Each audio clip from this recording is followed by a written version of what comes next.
బతుకమ్మ సంగిడి పువ్వులు తడతడ వెలిసే వాడవాడంతా ఓ పూల వనమాయే ప్రతి ఊరు చెరువేమో ఓ పూల తోటాయే గోరు పువ్వులు మిలమిల విరిసే వాడవాడంతా ఓ పూల వనమాయే ప్రతి ఊరు చెరువేమో ఓ పూల తోటాయే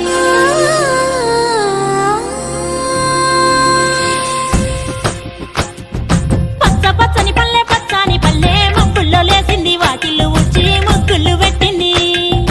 అందాల బొడ్డమ్మ వాకిట్లో పెట్టి జైలెత్తి మొక్కింది కాపాడమంటూ గౌరమ్మ నడిగింది ఆడబిడ్డలు ఇంటింట నిందే అమ్మ నాన్న గుండెంతో పొంగే సత్తి పిండి సకినాలు చూస్తే నోటి నిండా ఊరిల్లూరే పొద్దున్నే తమ్ముళ్ళు లేచి పూల కోసం బయలెల్లి ఉరికే శాపపరిచి వాకిళ్లలోన చెల్లెళ్ళంతా బతుకమ్మ పేర్చే